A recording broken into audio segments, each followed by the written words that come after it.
Hello everyone. So today we have a novel element added in our classes. Earlier used to have lessons where we used to have PowerPoint presentations with my voiceover running in the background. Today I have become a little more friendly with technology, and I've been able to incorporate my video as well. I hope this friendship continues because it makes the whole process of learning and teaching more effective. Of course, it cannot replace the teaching and learning that goes inside the classroom, inside the real classroom. But yes, we can get a little closer to it, and I think this is a step ahead. So let us now come back to the theory of personality which we need to study today. Today we are going to cover the psychoanalytic approach to personality. The psychoanalytic approach to personality has been given by Sigmund Freud, and we'll be learning about what Sigmund Freud has to say about personality. Psychoanalysis looks at human beings, or it views much of the mental activity and behavior as caused by unconscious desires, conflicts, and memories that remain hidden in the unconscious. Much of the mental activity, the mental processes, and the behaviors that a human being engages in is understood as coming from or caused by unconscious desires, conflicts, and memories. Now, what are these unconscious desires, conflicts, and memories? These are desires, conflicts, memories, impulses which we are not aware of. That is why they are unconscious. We are unconscious of their presence within us. And where do they remain? They remain hidden in the unconscious. As we go further, we learn more about these terms, the conscious and the unconscious. Okay? And going to the psychoanalysis as a therapeutic method, psychoanalysis, because it assumes that there is a lot of material lying in a person's unconscious, most of the psychological problems are understood in terms of this underlying hidden unconscious material. So, as a therapeutic method, what psychoanalysis does is to enable the person to become aware of the unconscious parts within him or her which were creating problems. Dream analysis is one of the methods used in psychoanalysis to uncover the unconscious. So, dreams are often seen in psychoanalysis as caused by, as reflecting the unconscious desires, impulses, conflicts, and memories that are stored in the unconscious. So, through dream analysis, a lot of information can be gathered about the person's unconscious, the kind of memories, the kind of impulses, conflicts which are there in the person's unconscious. As you can see in this figure, there is an iceberg in the ocean, and as you can see, a major part of this iceberg is lying under the water. This is what is the unconscious to us. So the majority of our mental processes are unknown to us. This is what psychoanalytic approach assumes. So this is how it looks at human beings' mind. The major part of our mind remains hidden, unknown to us. Only the tip of the iceberg can be seen above the surface, which is the conscious. Majority of the thoughts, perceptions, feelings, impulses, conflicts, or memories which guide our behavior, which guide our mental processes, are largely unknown to us because they remain in the unconscious part of our mind, the part of our mind which is not accessible to us. Before we go to understand the levels of our consciousness given by Sigmund Freud or the psychoanalytic theory, let us understand what all are we going to learn in this lesson. In this lesson, the whole psychoanalytic approach to personality can be divided into 4 sections. The first 2 sections, that is the level of consciousness and structure of personality, is something that we'll be covering in this lesson. The last 2 sections, ego defense mechanisms and psychosexual stages of development, will be covering in our next lesson. So let's go to learn the details about levels of consciousness. So coming to the levels of consciousness, uh, Freud has given three levels of consciousness. Consciousness refers to awareness. According to Sigmund Freud, we have three levels of awareness. The most aware part of our mental activity, or the most aware part of our mind, is the conscious, is called the conscious. So conscious part of the mind is consists of thoughts, perceptions, feelings and actions of which we are aware. So whatever we are aware of at the moment is called the conscious. For example, I am right now teaching you, I'm focusing on what I am going to teach you. So I'm focusing particularly on the conscious part of the mind. I'm trying to tell you about levels of consciousness. So this is what my conscious mind is right now having. At the moment, I'm conscious of the fact that I am teaching you the theory of psychoanalysis, what it has to say about personality. I'm teaching you about levels of consciousness. So this is the conscious part which I am aware of right now. The preconscious part is that mental activity or that portion of our mind, those thoughts, feelings, perceptions and actions which we are not aware of at the moment, but we can uh, become aware of those things if we attend to them. So if I think about the fact that I have to go and cook in the kitchen, I become aware of the fact that I have to cook for my family. Or if I have to take care of my kids, I have to teach them, I have to make them complete their online class lesson assignment. So this is something which is lying in my preconscious mind, which I am not aware of, but which I can easily access if I give a little attention to it. The last part of our mind is the unconscious. So unconscious is that part of our mind which we are not aware of.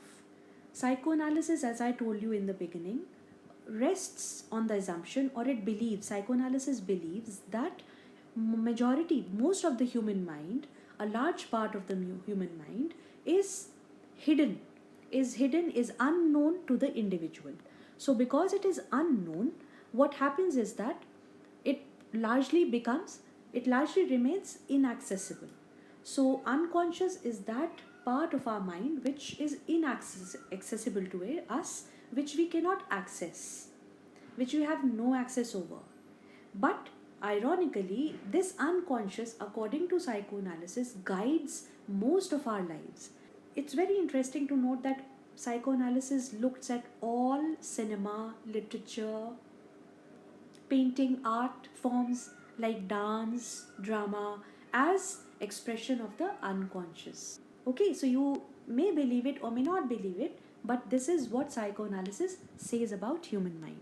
So, to quickly summarize what we have learned about levels of consciousness, according to Sigmund Freud, according to the psychoanalytic theory, there are three levels of consciousness: the conscious, the preconscious, and the unconscious.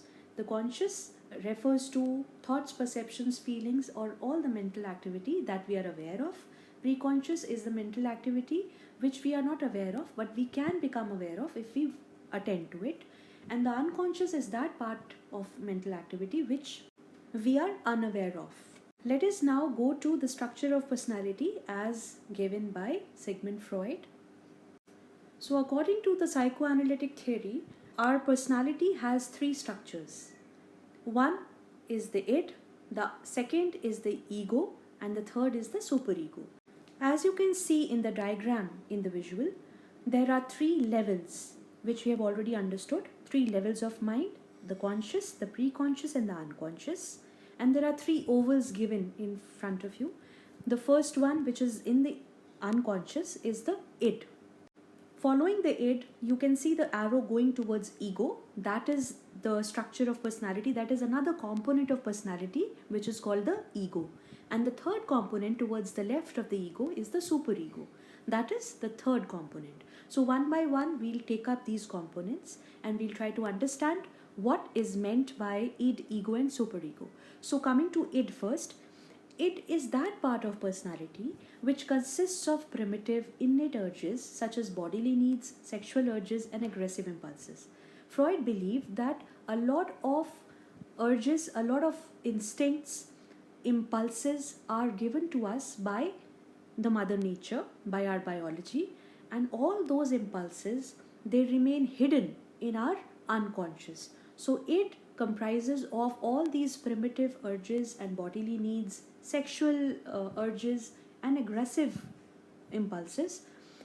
And all these urges, all these impulses always remain unconscious. It operates on a principle which is called the pleasure principle. Now, pleasure principle is the view that humans are innately oriented towards seeking pleasure and avoidance of pain. Okay, so this pleasure principle believes that human beings have an innate tendency to avoid pain and to seek pleasure. The impulses which are there in the id, they demand for instant and complete gratification because they operate on the pleasure principle. So all the urges and all the desires which are called id, they are totally unconscious and they operate on the pleasure principle, or they seek gratification of these urges, instant gratification and complete gratification of these urges. Since the id is guided by the pleasure principle, these tendencies, these aggressive impulses, these sexual urges, these innate instincts within us, they always demand pleasure and they always seek pleasure through gratification. Let me give you an example to make it more clear. For example, you just imagine a kid who is asking for a chocolate, asking his mother for a chocolate in the market.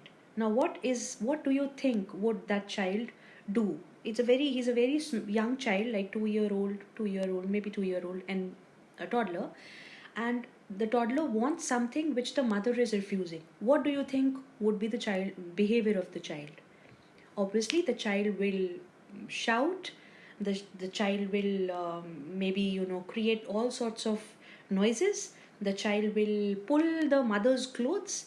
The child maybe if the child is very naughty, the child may lie down on the street. I have seen so many kids doing this. The child will cry, will shout at the top of his or her voice. This is what the id does. This is because the child is being guided by pleasure principle. The child wants pleasure. Child is primarily seeking pleasure, and the child wants to avoid pain. So this is a very simplistic example. This is how its desires demand gratification. Let us now go to the second part of personality, which is the ego. Ego is that part of our personality. It is that structure of personality which seeks to keep the individual's instinctual desires or its impulses in check until the conditions allow for satisfaction. Now, what does that mean? We have understood that id is always looking for gratification of impulses. Just as we considered the example of the child who was asking for the chocolate, the child was not considering anything, the mother's mood, whether it's the time to have the chocolate or not. It was a desire in the child, and the child was hell bent upon seeking gratification for that desire. So that is the play of the id. Now, coming to ego is that part which also seeks to satisfy desires, but it does so in a manner which will bring about more pleasure than pain. In the example that we took, the child was not at all bothered about what consequences his actions will bring about. But when the child grows a little bit, the ego also grows, and the part of personality grows that learns to consider external conditions, the favorability or unfavorability of external conditions for gratifying a particular desire. So ego works on a reality principle. Reality principle is that it considers external conditions and consequences of various actions and directs behavior so as to maximize pleasure and minimize pain. So it seeks gratification of desires in a manner which would lead to maximum pleasure and minimum pain, considering the external conditions. Going back to the same example, the child operates according to the ego. What happens is that the child is able to weigh his action against the external conditions. Now the child knows that there has to be a correct timing for him to ask for a chocolate from the mother. So the child now knows that the best time to ask for a chocolate from the mother is when the guests have come to the house. So when the guests are all around, the mother will most certainly give in to his desire for a chocolate. So this is the reality principle. Now the child knows how to gratify the desires in accordance with the external conditions so that the gratification leads to maximum pleasure and minimum pain. The part of personality which is called ego is partly conscious, and that is why we do not know the ongoing tussle between id and ego. Id is, because it operates on the pleasure principle, is always seeking gratification. Ego, on the other hand, is checking the external conditions, whether they are favorable or not, and then trying to seek gratification. So there is always a tension going on between its seeking of pleasure and ego's tendency to maximize pleasure and minimize pain by considering the external conditions for fulfillment of desires. Superego is that part of personality which seeks to control gratification of its impulses in accordance with the morals or ethics of the society. So, superego is the conscience of the individual. As the child grows up, the child learns the meaning of good and bad, right and wrong, ethical and unethical behaviors and thoughts as a result of his or her interaction with the people around him. So, this is called the process of socialization. The process of socialization entails interaction of the child with the world, with the people around, and through that interaction the child learns a lot about how to behave in socially appropriate and acceptable ways. So this is something that we learn, the child learns. Initially the child doesn't know how to behave in socially appropriate ways which are considered to be the right ways to behave, think, and feel. This is what we learn as a result of our socialization through our interaction with the parents, with teachers, with our teachers in school, with our peer group. So, this is how we learn how to behave in correct ways. Superego is that part of our personality, it is that structure of our personality which knows about the right and wrong of behavior, which knows what is ethical and what is not ethical. So when it comes to satisfying its impulses, what happens is that superego tries to satisfy its impulses by selecting ways which are socially appropriate. Superego operates according to the ethical principles of society which the individual internalizes as a result of his or her interaction with others. So superego acts as a moral police. You have moral policing done by your superego, which keeps the gratification of impulses given by the id in ways which are considered to be socially appropriate and socially acceptable. Going back to the same example which we took of the child who was asking for a chocolate from the mother, initially the child was led by pleasure principle, and the child just wanted gratification of the desire without considering anything belonging to the reality. So without being concerned about the realistic conditions or the external conditions, the child was just guided by his desire to have chocolate. Okay, so that is the pleasure principle.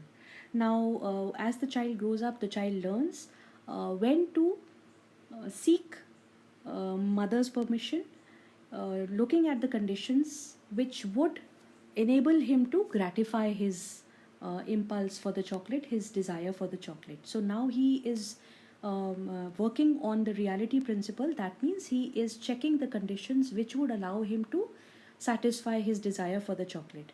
But when the child is guided by superego, the child knows within him or her that asking for a chocolate in front of the guests is not the good way of behaving.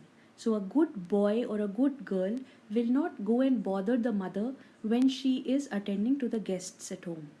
So, that is the superego coming in. That is the ethical part, the conscience part of the boy coming in. So, this is what we mean by superego, the conscience part of the personality, which seeks to control gratification of its impulses in ways which are socially appropriate, which are in accordance with the morals or ethics of the society. Superego is the internalized part of our personality, which means that initially the child is told by others this is good, this is bad.